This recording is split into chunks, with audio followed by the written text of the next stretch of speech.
Steve, thanks for joining us again. You better talk us through that's a normal day at the office for you. A couple of bizarre ones this week, but no, it was just a case of trying to keep in touch, looking into tomorrow. Golf got a good start as well. We were doing 2, 3 and 5, and then just gave myself a lot of chances all the way around and hit the flag for eagle. I think the turning point was when I missed birdie at 10. I missed a 8 foot at 10, and then to birdie 11, 12, and eagle 13 was the key. Did you ever feel better on the golf course? I felt great today, yeah, just nice and relaxed, just going for the shots, and you know, just accepting what happens after that. Hopefully we can do that tomorrow. That's the key, I think. And just talk us through 18 before we go to some questions. Well, I had a good drive and had a bit of mud in the top of the ball, so I had 232 the flag, which was a perfect rescue, but I couldn't chance it with the mud on the top, so I just thought I'd hit 3 wood into the bunker. If I flushed 3 wood, it was in somebody's down, so and it could have came back in the water, so I had to watch that as well. I didn't see the television.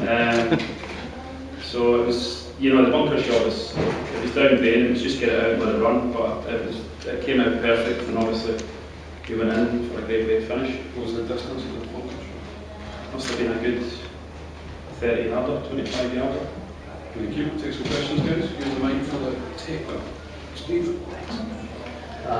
T10 and T2, your last 2 starts here, so you've obviously developed an affinity for this golf course for whatever reason. Can you explain what or why that would be? I just think I've played it a lot of times. I come in on holiday here and quite familiar with the course. You said you played here in December. Did you come through here? Yeah, I came here over on Christmas, and then I came here a couple of days earlier before the start of the season. So I kind of know, you know your way around, you know the lines, you know where to hit it, where not to hit it, and you know it's always in great condition. Kind of suits my eye as well. Can you just go through the 13th hole? Eagle on the 13, well, I took it. It's not something I normally do, but my new driver, I hit the ball a bit higher. So I hit it over the top of the tree with a hard draw, and it just came off absolutely perfect. It only left me 173 yards to the flag. So I just a smooth 8 iron, and it came off perfect as well, right down the flag, and I think it hit the pin, just went to 2 feet. So it's a bit easier when you hit an 8 iron in there. What club was that on 13? 8 iron. Smooth 8 iron. Maybe is this the best run you've had? And first question, and secondly, did you feel that you had to break out from the pack, or were you thinking about the pack at all as you were going down the stretch? It is the best round I've had. I've had 3 or 4 9-unders and 10 under this week. But no, I was just trying to go as low. I knew I was playing well, so I was just trying to make as many birdies as I could. Have you thought at all about what this would do for your world ranking and all that it could portend for you, or are we getting too far ahead of ourselves because there would Well, be... it's only Saturday, so I'll think about that tomorrow. See what happens. Stephen, one of the records that you have obliterated after 3 rounds is 20 under by Tiger Woods in 2001. Beating Tiger's record, what do you think of that? Well, I didn't know that, but I only knew that when Bernie told me 10 minutes ago. I don't think he won that yesterday. You lost. But don't So you hit it in the water and Bjorn beat him. don't give him the response you gave me, okay? It's the record after tomorrow, I'm after, not today. That's a scoop. Thank you.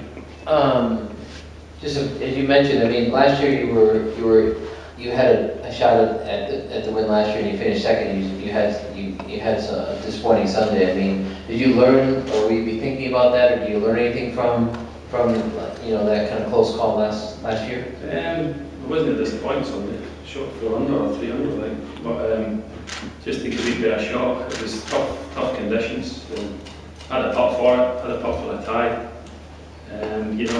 It's tough to win out here, for 5 seconds or something like that as well. So it's not easy to win, but the more times you can mark the goal's been to try and be in contention more times than a Sunday, and certainly you've got a good chance tomorrow. Did you arrive in Dubai expecting to play as well as you have for over 54 holes? Well, I was hoping to play well the first 2 weeks as well, but I didn't. I struggled a bit the first 2 weeks, just a bit rusty. But I think we've got some good memories here from last year. And, you know, as you say, I like the place. Look forward to it. So no, I'm not surprised. I'm driving the ball better than I was the last couple of weeks, and you've got to play these courses from the fairways, or it becomes tough. Stephen, your first and only win on the European Tour was way back in 2004. Any thoughts on that, and how will that make you approach the final round? Well, I don't think that'll make any difference at all. It's good knowing that you can win, obviously. You just want to take it, play it by ear and see what happens tomorrow. Who knows what's going to happen, you know? It's just a case of keep doing what I've been doing. It's got me here at this, so there's no point in changing it. Any thoughts of moving to Dubai, shifting your residence? Spend a lot of time here. I quite like coming out on holiday for a couple of weeks here and there, so that'll do. Chris Wood was saying last week after he won that he didn't actually look at the leaderboard once until he was standing there with that eagle put at the last. Are you the sort of person that looks at leaderboards while you're playing, or will you just be concentrating? You want to see what you've got to do, I think. You know, not staring at it and worrying at it, you know, but just sort of, you know, see it can work both ways as well. You can see yourself going further ahead, or you can see yourself needing to do something. I've always been one that's sort of looked. You had two stunning eagles on the back nine, but if you have to rank them 1 and 2, which would be what? Number one. I'd say the best one was the one at the last. It was a lot tougher. The other one was sort of drive right arm tapping. But the last one was to do it at the last hole when, you know, with the circumstances of Richard sort of breathing down your neck, and to try and make 4 but to make 3 to give you that extra shots. It could be worth its weight in gold tomorrow. And any thoughts on Richard Sturdy Playing with them on. playing with Well, he's a him? good mate of mine. He's, Yeah. we're staying at his bit for one of the tournaments down in South Africa in the February. So, no, he's a good lad, a great player. I've known him for ages. Won't be a problem tomorrow. Justin, you mentioned, as George said, your one victory came in 2004. That's been a while. I mean, has it been a struggle? I mean, with injuries, or just getting the game back? Because you had top five finishes last year. So I mean, is this, what would this win mean to you? I mean, to end that drought. Yeah, it'd be great to know that you can do it again. I've certainly been playing better the last three or 4 years. I've had a lot of close shaves. A couple of seconds last year, and second the year before, and it's, you know, it's just when you come up against guys that just maybe sometimes know your day, you need a bit of luck. It is tough to win, but you know, if you've done it before, you can do it again. Steve, I'm sure we hope it's your day tomorrow. Thank you. Thank you.